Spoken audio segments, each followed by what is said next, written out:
حبايب قلبي طمطومه، النهارده هنعمل ايه؟ هنعمل الزبادي. اذا كان الزبادي بتيجي تعمليه بيفشل منك، اذا كان بيفصل، بيعمل ميه كتير، ما بيتمسكش، ما بينجحش معاكي، شوفي طريقتي.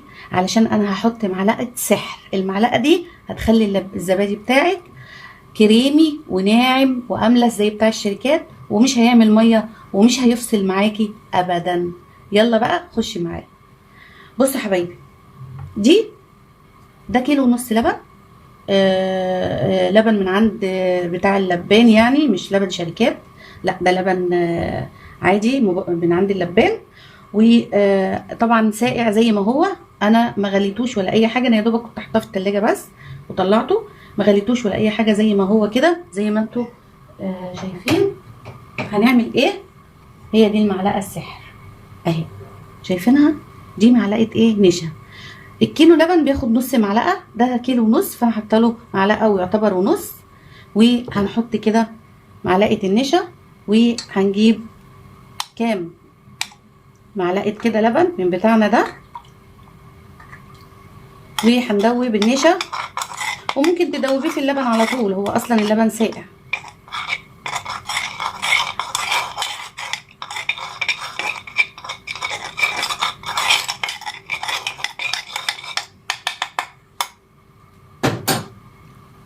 بعد ما دوبنا اللبن النشا كويس، هنبتدي نضيفه على اللبن بتاعنا ونقلب. ضيفيه وتقلبي،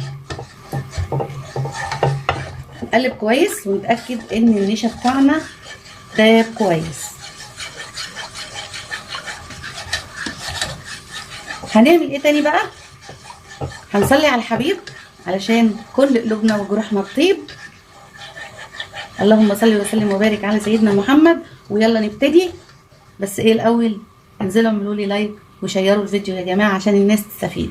هنروح بقى على البوتاجاز عشان نكمل عمايل اللبن بتاعتنا. على البوتاجاز كده يا حبايبي اهو، حطيت اللبن بتاعي وحاطه ميه تسخن عشان احطها في الصينيه، وهتفضلي تقلبي فيه. طبعا معلقه النشا دي مع كميه اللبن مش هتعمل فيه اي حاجه، ولا هيتقل ولا هيتخن ولا كلام من ده خالص. احنا هنفضل نقلب فيه لغايه اما اللبن يغلي. تمام؟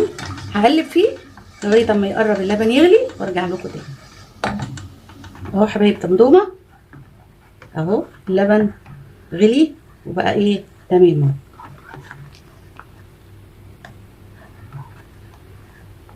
كده، تمام اهو. هنطفي بقى عليه، هنطفي عليه كده وهنسيبه، هنطفي عليه بقى، هنسيبه لغايه اما يبرد ويبقى ايه؟ دافي، ان انت تحطي صباعك فيه وتعدي لحد 10 تستحملي الحراره.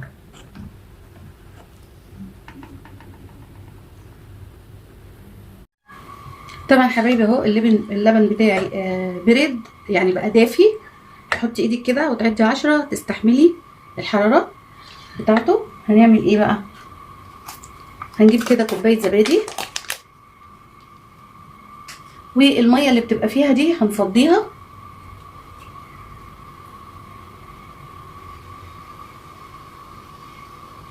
لانها بتفسد الزبادي. تمام؟ نجيب بقى كده طبق نفضي الزبادي فيه،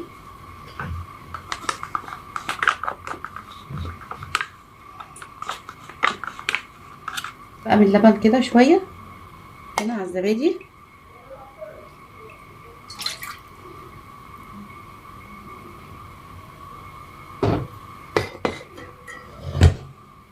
وادوب بقى الزبادي ده في اللبن. اقلبه كويس قوي في اللبن ده الاول،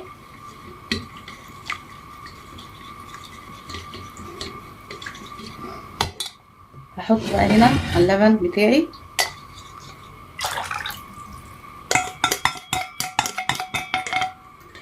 واقلب بقى كويس. طبعا انا مولعه الفرن تسخن، بتسخنيها كده لمده 5 دقايق وبعد كده تطفيها. مولعه بقالي دقيقتين كده، وفي نفس الوقت حاطه في صينيه الطواجن الفخار بتاعت الزبادي تسخن في الفرن. نقلب كويس عشان نتاكد ان الزبادي كله توزع كده تمام. هجيب بقى طبق كوبايات الزبادي بتاعتي اهي. هبتدي بسم الله اجيب من اللبن واملاها.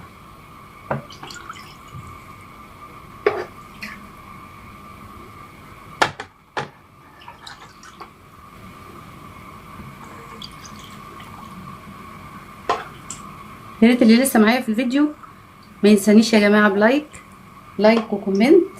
لو عملتوا الزبادي وعجبكم علقولي.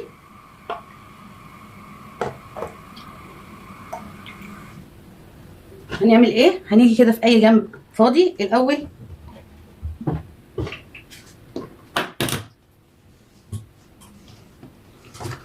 هنحط هنا كده حبه خل صغيرين عشان بس ايه الصينيه بتاعتي ما تسودش في الجنب.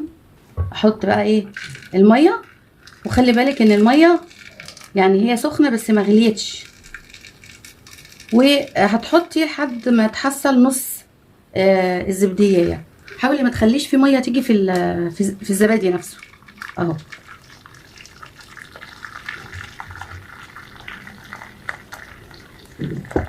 بس كده زي الفل.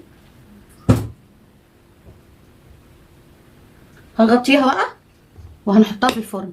وطبعا طفينا الفرن خلاص، هنغطي الزبادي ونحطه في الفرن. هيقعد 4 ساعات، من 4 ل6 ساعات.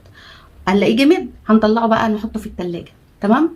هحطه في الفرن وبعد ما يجمد هوريه لكم واحنا بنحطه في التلاجة. حبايب طماطم، رجعت لكم تاني بعد ما الزبادي بتاعي جمد وحطيته في التلاجة بعد حوالي 4 ساعات او 5 ساعات في الفرن. بصوا عامل ازاي. بصوا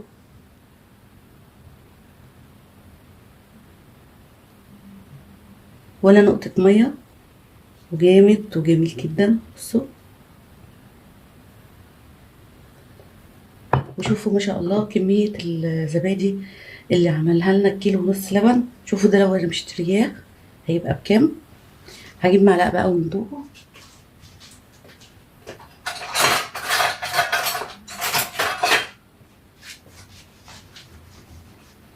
بسم الله الرحمن الرحيم.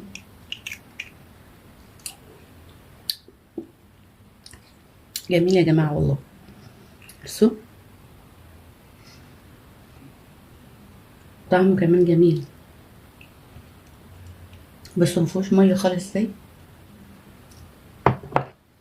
يا ريت تجربوا الزبادي بطريقتي بالمعلقه السحريه اللي هتخلي لكم الزبادي ولا في نقطه ميه ولا يفصل منك ولا يفشل ولا اي حاجه.